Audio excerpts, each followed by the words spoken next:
வெளிப்படையான உங்கள் வாழ்க்கையில் முகத்தில் இருக்கிற சந்தோஷமும் மகிழ்ச்சியும், யார் கேட்டாலும் நன்றாக இருக்கிறேன் என்கிற பதிலும், யாருக்கு முன்னாடியும் தன்னுடைய கவலையை வெளிப்படுத்தாது தனக்குள் மாத்திரம் வைத்து பூட்டிக் கொள்ளும் நிலை.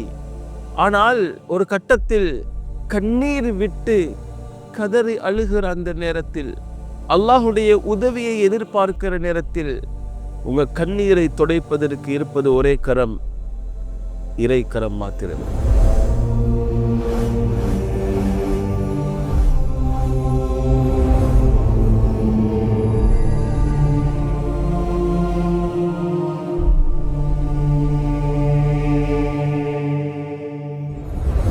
ஒரு மனிதனுக்கு ஏற்படும் தேவைகளை நிறைவேற்ற, அந்த தேவையை அவன் நிறைவேற்றிக் கொள்வதற்கு அவன் பலரை நாடி செல்கிறான்.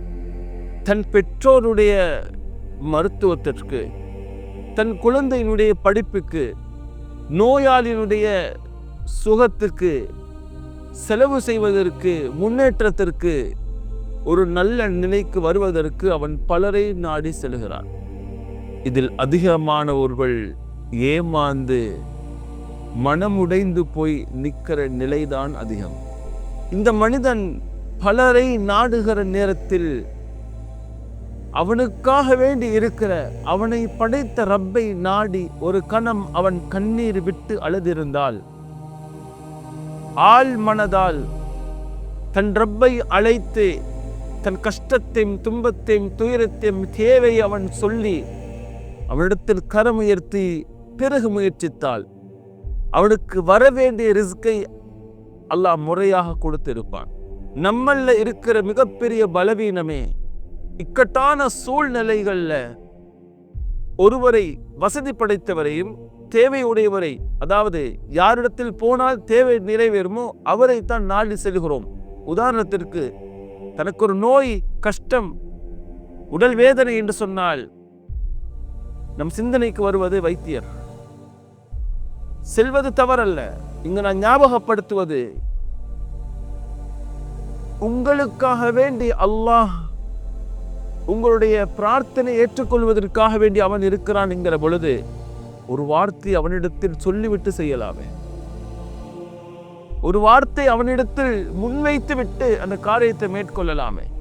யா அல்லாஹ், எனக்கு இந்த நிலை இருக்கிறது, எனக்கு இந்த தேவை இருக்கிறது, என் பெற்றோர் விஷயத்தில், என் மனைவி விஷயத்தில், பிள்ளைகள் விஷயத்தில், என்னுடைய வியாபார விஷயத்தில், என்னுடைய படிப்பு விஷயத்தில், என் குடும்ப விஷயத்தில் எனக்கு இப்படி தேவை இருக்கிறது. ரப்பே ரஹ்மானே, என்னை படைத்த ரப்புல் ஆலமீன், எனக்கு நீ அருள் புரிவாயாக என்று அவனிடத்தில் கொஞ்சம் கண்ணீர் விட்டு அழுது தன்னுடைய நிலையை, அவன் யதார்த்த நிலையை, யாருக்கும் சொல்லாது, யாருக்கும் சொல்ல விரும்பாத அந்த யதார்த்த நிலையை அவனிடத்தில் கொஞ்சம் சொல்லிவிட்டு முயற்சிக்கும் பொழுது நிச்சயமா அல்லாஹ்வுடைய உதவி கிடைக்கும் என்பதையே மறந்து விட்டோம். உங்கள் எத்தனை பேர் அப்படி இருக்கிறீர்கள்? ஏன் அல்லாஹ்வுடைய ஞாபகம் வருவதில்லை? எது எங்களை ஏமாற்றியது? காசு, பணமா? எது இறை சிந்தனை விட்டு எங்களை திருப்பியது? அல்லாஹ் மிக அறிந்தவனாக இருக்கிறான் பிறரை விட. நம் நிலையை அல்லாஹ்வே மிக அறிந்தவனாக இருக்கிறான். அப்படி என்னும் பொழுது நாம் அதிகம் நாட வேண்டியதும் தேட வேண்டியதும் அவனுடைய கிருபை தானே. அம்மன் யுஜீபுல் முத்தர்ர இதா தஆஹ் வ யக்ஷிஃபுஸ் ஸூ.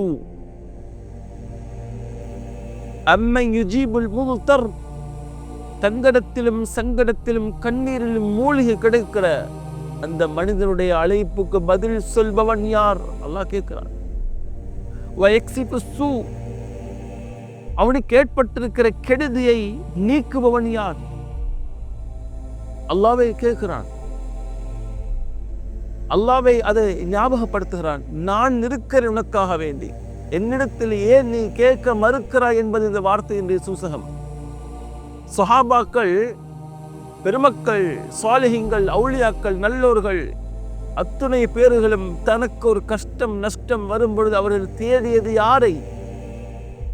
அந்த அல்லாஹ்வை ஆழ்மனதால் சிந்தித்து தொடர்பு கொண்டு அவனை அழைத்து கேட்டார்கள். அல்லாஹ் பதில் கொடுத்தான், வெற்றி பெற்றார்கள். குர்ஆன் எவ்வளவோ பேசுகிறது. அல்லாஹ் அதை ஞாபகப்படுத்துகிறான். உனக்கு நான் இருக்கிறேன், நீ என்னை அழை, உனக்கு நான் தருகிறேன். உன்னுடைய பிடரை நிரம்பை விட அருகில் நான் இருக்கிறேன், உன் நிலை நான் அறிந்தவன். உன் உள்ளத்தில் ஓடுகிற எண்ணங்கள், உன் நிலை அனைத்தும் நான் புரிந்தவன். கஷ்டம், துன்பம், துயரம் அனைத்தும் என்னால் நீக்க முடியும் என்பதை அல்லாஹ் ஞாபகப்படுத்தும் பொழுது பிறரை நாடி நாம் ஏன் இன்னும் வாசலில் போய் நிற்கிறோம்? அல்லாஹ்வுடைய வாசல் என்றும் திறந்திருக்கிறதே, அவனிடத்தில் கேட்பதற்கு நாம் இன்னும் தயாராகவில்லையே. வடிக்கிற கண்ணீர் எல்லாம் வீணாய் போய் விடுகிறது பிறரிடத்தில். கண்ணீர் ஒவ்வொரு துளிக்கும் பதில் கிடைக்கிறது ரப்பிடத்தில். எனவே அல்லாஹ் காத்து கொண்டிருக்கிறான் உங்கள் தேவைகளை நிறைவேற்றி தருவதற்கு. கேட்க வேண்டிய ஒரு இடம் அவனிடம். அருமைநாயகம் முஹம்மது ரசூலுல்லாஹி ஸல்லல்லாஹு அலைஹி வஸல்லம் அன்னவர்கள் ஒரு அழகான துவாவை கற்றுத் தருகிறார்கள். அதிகமான நேரத்தில் பெருமானார் ஸல்லல்லாஹு அலைஹி வஸல்லம் அந்த துவாவை கேட்டும் இருக்கிறார்கள். அல்லாஹும்ம இன்னி அஊது பிக மினல் ஹம்மி வல் ஹஸன் வ அஊது பிக மினல் அஜ்ஸி வல் கஸல் வ அஊது பிக மினல் ஜுப்னி வல் புகுல் வ அஊது பிக மின் கலபத்தி தைன் வ கஹ்ரிர் ரிஜால். ரச்சஹா, உன்னிடத்தில் நான் பாதுகாப்பு தேடுகிறேன்.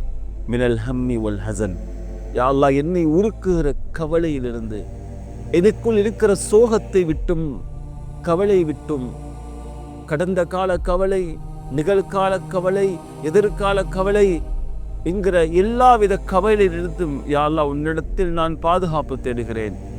வஅஊது பிக்க மினல் அஜ்ஸி வல் கஸல், இயலாமை, சோம்பல்தனம், இது அனைத்து விட்டு உன்னிடத்தில் பாதுகாப்பு தேடுகிறேன். அளவுக்கு மீறிய கடன், பெற்ற கடனை அடைக்க முடியாமல் தவிக்கிறேன், எனவே கடன் இல்லாத வாழ்வை கேட்கிறேன், கடனை அடைப்பதற்கு உன்னிடத்தில் கரம் இழுத்து கேட்கிறேன் என்கிற அழகான அர்த்தம் கொண்ட துஆவை அருமநாயகம் ஸல்லல்லாஹு அலைஹி வஸல்லம் நமக்கு கற்றுத்தருகிறார்கள். வழி நிறைய இருக்கிறது. நாம் விடைவு பெற செய்ய வேண்டியது ஒன்று, ஆள் மனதில் அல்லாஹ்வுடைய நினைவு கொண்டு அல்லாஹ்விடத்தில் கண்ணீர் வடித்து அவனிடத்தில் கேட்டால் நிச்சயமாக அல்லாஹ் பதிலளிப்பான். அல்லாஹ் ஒரு இடத்தில் சொல்லும் பொழுது فَإِنَّ مَعَ الْعُسْرِ يُسْرًا إِنَّ مَعَ الْعُسْرِ يُسْرًا, நிச்சயமாக, திட்டமாக வாழ்வில் இருக்கிற கஷ்டங்களுக்கு பிறகுதான் வெற்றி இருக்கிறது. கவலை, சோகம் என்கிற அந்த இறுக்கமான கஷ்டமான நிலைக்கு பிறகுதான் வெற்றி இருக்கிறது என்று அல்லாஹ் 2 முறை உறுதியாக சொல்லியிருக்கிறான். நிச்சயமாக உங்கள் கஷ்டம் தீரும் ஒரே தலம் ரப்புடைய தலம், ரப்புடைய கரம். அவனிடத்தில் கேளுங்கள், நிச்சயம் அல்லாஹ் பதிலளிப்பான். உங்களுடைய கண்ணீரை அறிந்த ரப்பு உங்கள் தேடலையும் மிக அறிந்தவனாக இருக்கிறான்.